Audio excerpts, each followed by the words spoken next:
की आ गई आपकी बात, अब रुकना होगा। विपिन जी देखिए, सवाल ये की है, नैरेटिव सेट करने की बात है। हम जानते हैं कि जो लोकसभा के चुनाव हुए हैं उसमें भी जब हम समाजवादी पार्टी बहुत अच्छी सीटें ले गई तो ठीक है, लगा कि विपक्ष मजबूत हुआ है और जनता ने अपना मूड बदल दिया। लेकिन अब धीरे धीरे क्योंकि बात जब विधानसभा की आती है तो बहुत सारी जो तस्वीर है वो भी बदल जाती है। फिलहाल उससे पहले उपचुनाव की बात कर रहे हैं। अब क्योंकि जो पिछला उपचुनाव हुआ 9 सीटों पर, उसमें भी 2 सीटें कुंद्र की और घोसी की अगर हम बात करें तो वो ऐसी सीटें रखी हैं जो चर्चा का विषय रखी। भाई वहां पर अब लंबे समय से हम देख रहे थे, वो तस्वीर बदली। अब मिल्कीपुर में भी कुछ ऐसा ही होने जा रहा है, क्योंकि मुझे लगता है मुश्किल से बीजेपी ने 1 या 2 बार वहां पर सीट जीती है। लगातार समाजवादी पार्टी का वहां पर कब्जा रहा, लेकिन अब इस बार ये लगता है कि मिल्कीपुर की सीट जीतना बीजेपी के लिए भी अब यहां पर साख का सवाल है, नाक का सवाल है, क्योंकि बार बार विपक्ष ये कहता है कि राम की नगरी से बड़ा संदेश दिया, बीजेपी को नकार दिया, तो ये कहीं ना कहीं मुझे लगता है चोट करता है बीजेपी को। तो मैं आपसे समझना चाहूंगी कौन सा नैरेटिव है जो फायदा पहुंचाने वाला है मिल्कीपुर में? बहुत जरूरी बात है ये, देखिए, क्योंकि मिल्कीपुर ने सबको कुछ ना कुछ दिया है। यहाँ पर सब लोग कभी ना कभी यहाँ से सीट निकाल के गए हैं, तो ये तो पहली बात है। दूसरी बात है, क्योंकि आपने जो सवाल पूछा कि लोकतंत्र के महापर्व में कि आप ये समझे कि आपने एक चुनाव जीत लिया, उसके बाद आप हाथ पे हाथ धर के बैठ जाएंगे।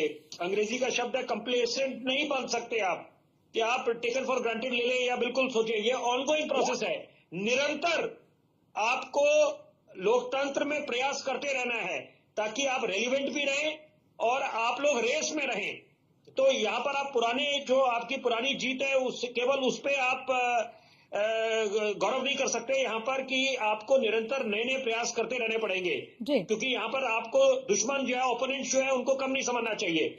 बड़ी जरूरी बात मैं बोलने जा रहा हूं। मैं 2 सवाल भाजपा और सपा के प्रवक्ता से जरूर पूछना चाहूंगा। पहली बात, भाजपा से ये लोग उसको नोट कर सकते हैं और फिर बोले। मैं एक ही बारी में ये दोनों सवाल पूछ लूंगा। देखिए, भाजपा की जहां तक बात है, ये उनकी जिम्मेदारी बनती है कि आप लोग आपका जो बुलडोजर मॉडल है, पहली बात, और जो दूसरे इनकाउंटर्स जो हुए हैं, जिसको एक्स्ट्रा जुडिशियल किलिंग्स भी बोला जाता है, वो उस पर सवाल है।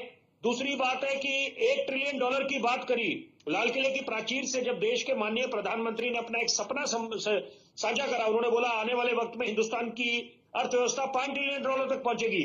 बहुत अच्छी बात करी योगी आदित्यनाथ जी। पहल लेते हुए उन्होंने बोला उत्तर प्रदेश का योगदान $1 ट्रिलियन होगा।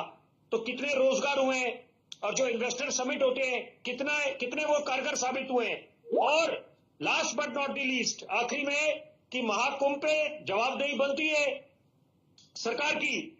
और ये भी बात अपनी जगह दुरुस्त है कि अगर हमारे मिसाल के तौर पे घर में जो हमने अनुमान लगाया, अगर 20 मेहमान आने, 20 की जगह 50 आ जाए, 40 आ जाए, तो बिल्कुल स्थिति बिगड़ जाएगी। तो वहां तो करोड़ों में लोग आ रहे हैं, तो वो भी आपको बात मद्देनजर रखनी पड़ेगी। लेकिन फिर भी at the end of the day जवाबदेही सरकार की है, ताकि पारदर्शिता बनी रहे। दूसरी बात, मैं सपा के प्रवक्ता से जरूर पूछना चाहूंगा कि क्योंकि अभी ये लोग बात कर रहे हैं और मैं बड़े सम्मानपूर्वक इनको बोलूंगा, इन्होंने बोला बिल्कुल जीत इनकी पक्की है। तो जनाब, मैं आपसे ये पूछूंगा कि 8 फरवरी को जब नतीजे आएंगे तो वो जनादेश को आप स्वीकार करेंगे या फिर ईवीएम पे ठीकरा फोड़ दिया जाएगा? पहली बात। दूसरी बात, आपको दूसरों की अच्छी चीजों से सीख लेनी चाहिए। भाजपा हर एक चुनाव को बड़े गंभीरता से लेती है, तो ये अच्छी बात है। मुझे लगता है कि ये सबको करना चाहिए। लोकतंत्र का महापर्व है। अब चाहे नगर निगम के चुनाव हो, निकाय चुनाव हो, विधानसभा के हो, लोकसभा के हो, हर एक चुनाव को ले। दूसरी बात है कि यहाँ पर क्योंकि बात हो रही है, देखिए, हम किसी के भी रीति रिवाज होते हैं उसको बिल्कुल पूरा सम्मान करते हैं। बुर्का की बात है बिल्कुल अपनी जगह, लेकिन साथ साथ सिक्के का दूसरा पहलू ये भी है पारदर्शिता, कि अगर पहचान पत्र के साथ मिलान करा जाए चेहरे का, तो वो भी बिल्कुल, इसलिए सवाल उठे। लेकिन यहाँ पर ये बात तय है कि मिल्कीपुर का चुनाव क्योंकि अहमियत रखता है, एक प्रेस्टीज बैटल है सबके लिए, सबकी प्रतिष्ठा दांव पे लगी है, सपा की, भाजपा की, और क्योंकि तो सीधा राम मंदिर से जोड़ा जा रहा है, प्रभु राम से जोड़ा जा रहा है, आस्था से जोड़ा जा रहा है। लेकिन विपिन जी, राम मंदिर पर जोड़ने वाले तो खुद राम मंदिर नहीं गए।